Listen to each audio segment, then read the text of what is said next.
On the brink of turning 30 and feeling the pressure to get married, I reached out to everyone I knew, asking, "Does anyone know a good match for me?" Through a friend's introduction, I met John, and after dating for nearly a year, we decided to get married.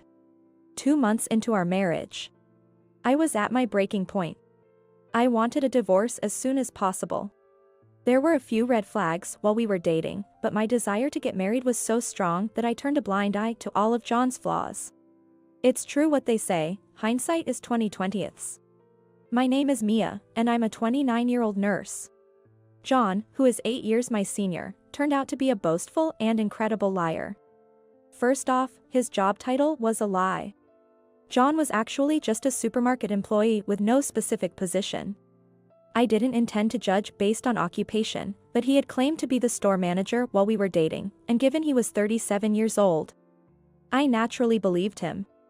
However, when we were deciding on the guest list for our wedding, he mentioned, "We have to invite the store manager, Alex, and the assistant manager, David," revealing his lie.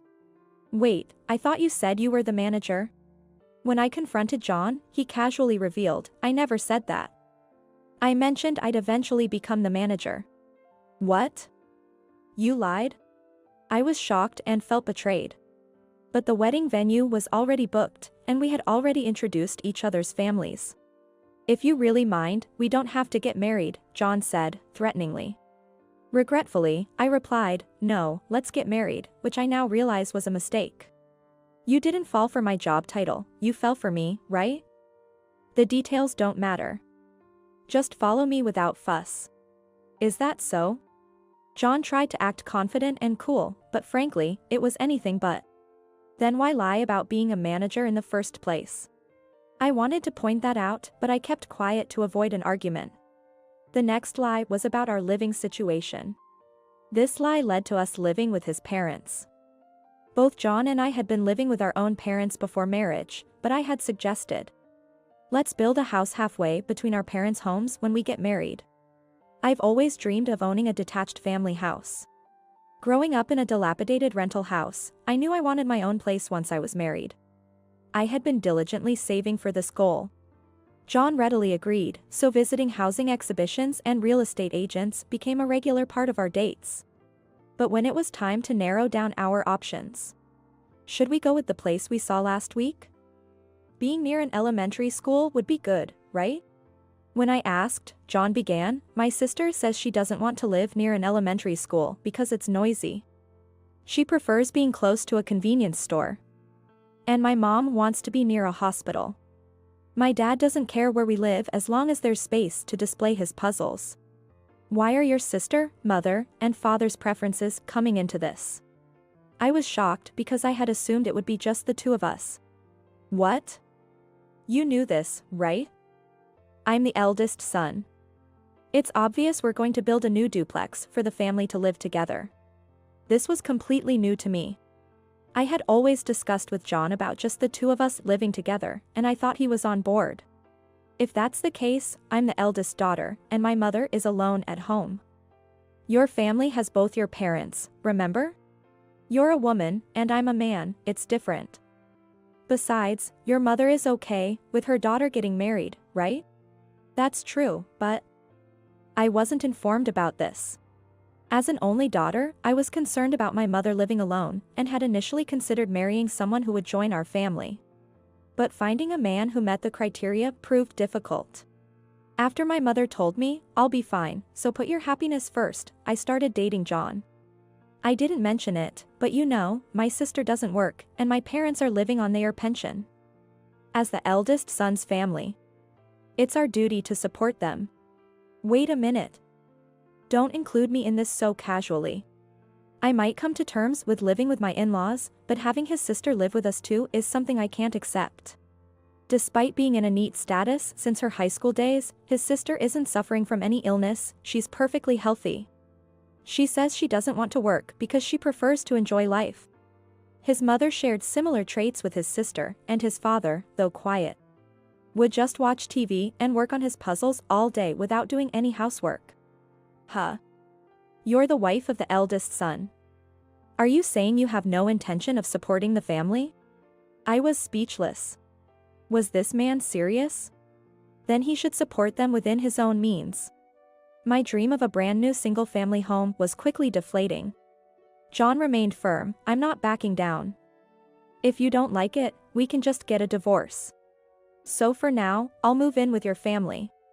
I believe that was the best play I could make under the circumstances. I postponed the idea of building our own house. I didn't want to waste the savings I had accumulated for our dream home during my single years. Thus, after getting married, I ended up living with John's family. Since John worked at the supermarket and I was a nurse, we both were on shifts. I also had night shifts. Shortly after moving in, I was woken up by my mother-in-law ripping off my blanket after a night shift, saying, "Sleeping until noon is unacceptable for a daughter-in-law. I just got back a little while ago, and I have another night shift tomorrow. Stop complaining and do some housework. Make lunch for us." "What are you doing?" I silently pushed my mother-in-law out of the room. This was no joke. I needed sleep. "Mia. Who do you think you are?" I could hear my mother-in-law still ranting in the hallway, but I ignored her. I locked the door, put in earplugs, covered myself with a blanket, and went back to sleep. I woke up around 3 p.m. and started doing housework. It's strange. In this house, besides me, there are 3 other healthy adults, yet why am I the only one expected to do housework and work? Then my husband came home. "Hey, Mia, I heard about it. You were home, and you didn't make lunch for my mom." "Well, I was tired. Besides, when I'm not around, you guys manage on your own, so why can't you do the same when I'm sleeping?" John scolded me while his parents and sister smirked behind him. "What about you? Weren't you supposed to work until tonight?" I left early because my sister called about a family emergency. All this because I didn't make lunch? Ridiculous. My true feelings slipped out. This only added fuel to the fire, and John scolded me even more. Is marriage supposed to be this hard for a wife? With no peace at my in-laws, I found excuses to return to my mother's house on particularly exhausting days or on my days off. My mother welcomed me without a word. "I want a divorce." Yet, I couldn't bring myself to say it out loud. Then, the topic of moving came up at my mother's house. They want us to move out next year? The rental house my mother was living in had severe leaks.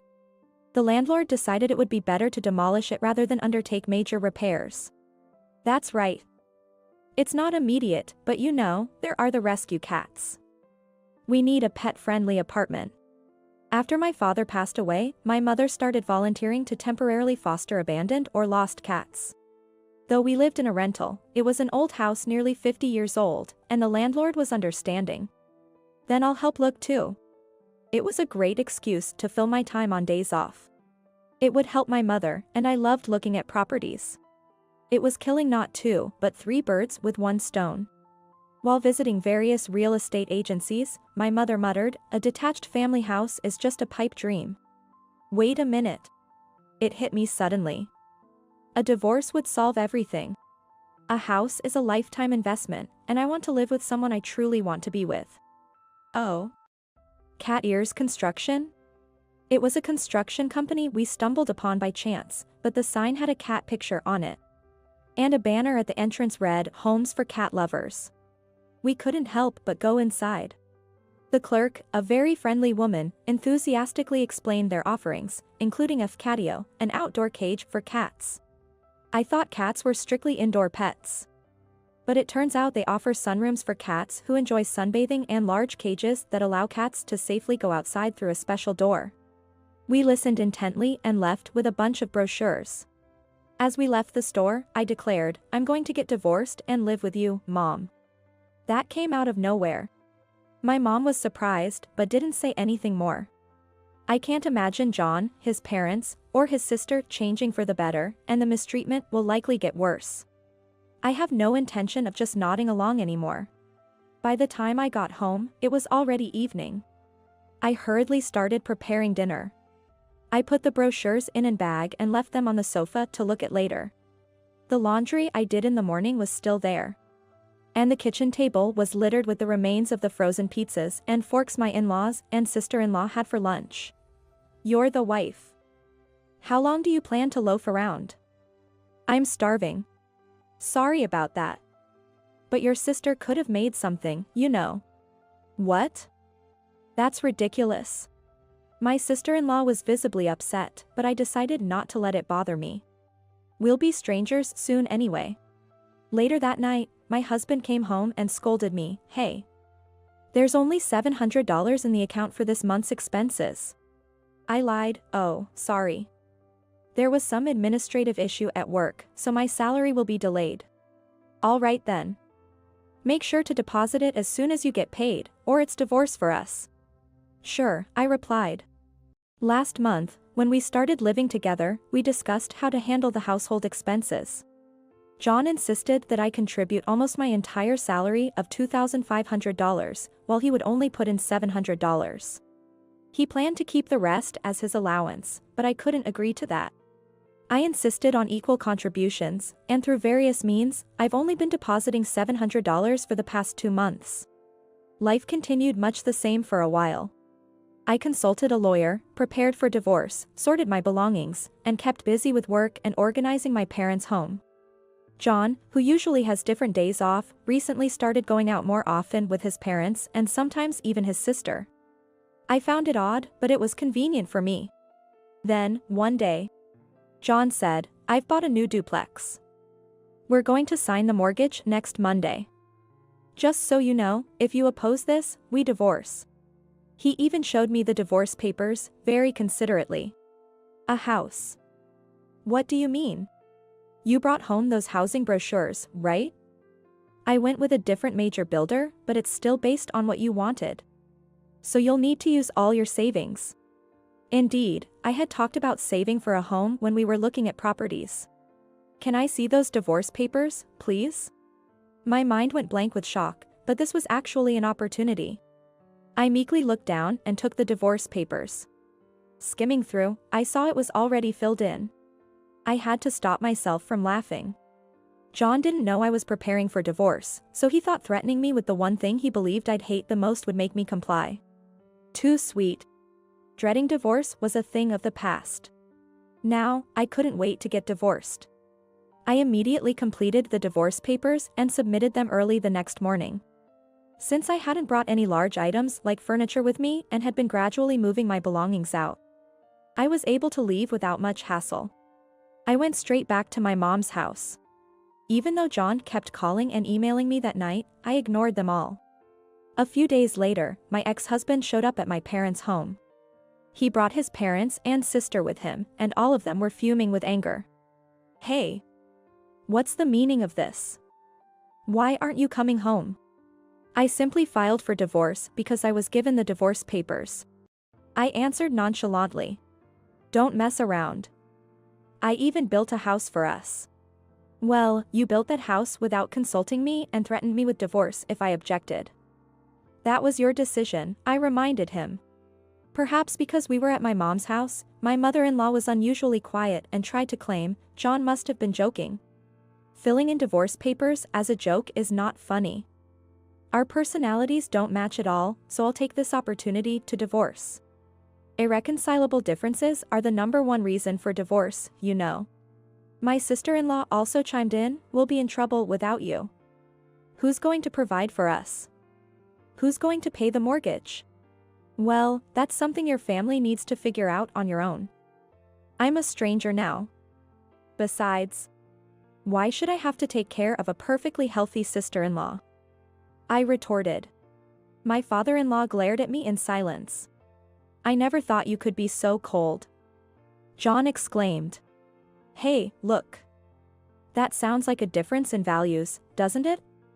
Another perfect reason for divorce." I joked.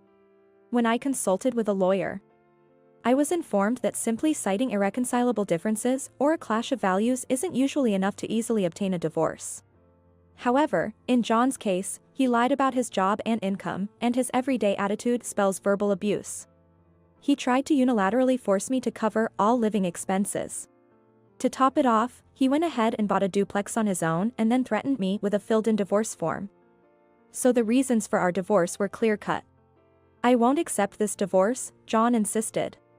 Even if you say you don't acknowledge it, you wrote it yourself, and your father and mother are the witnesses.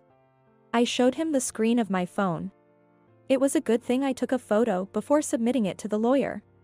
At that moment, my mother appeared, filming everything on her phone. What do you think you're doing to my daughter? I've called the police. I've recorded everything. I can make this public if I want. While my mom hadn't said anything to me, she was obviously furious. My father-in-law panicked at the mention of the police. Please, no police. It'll look bad. Stop this. I had always thought my father-in-law was the silent type, but it seems he does speak up in situations like this. I realized in an odd way that John's tendency to boast must have come from his father. With that, John and his family reluctantly left. What are we going to do now? We can't pay the mortgage. Well, I guess we have no choice but to cancel, I overheard them say, but I knew cancellation fees would apply if they were already under contract. And with John's income alone, affording the house was impossible. Serves them right. Later on, perhaps worried about their public image, they paid me a settlement without a fuss, and a few months later, my mom and I moved into our dream home. A brand new detached family house built by Cat Ears Construction, tailored for the rescue cats to live in comfort. The construction company, aware of my mom's rescue activities, built the perfect house for us at a significantly lower price than the market rate. Both my mom and I were thrilled. I might have rushed into marriage and made a huge mistake, but if I hadn't been married, I might never have thought to build this house. Watching the cats bask in the sun and sleep contentedly, I couldn't help but think that all's well that ends well.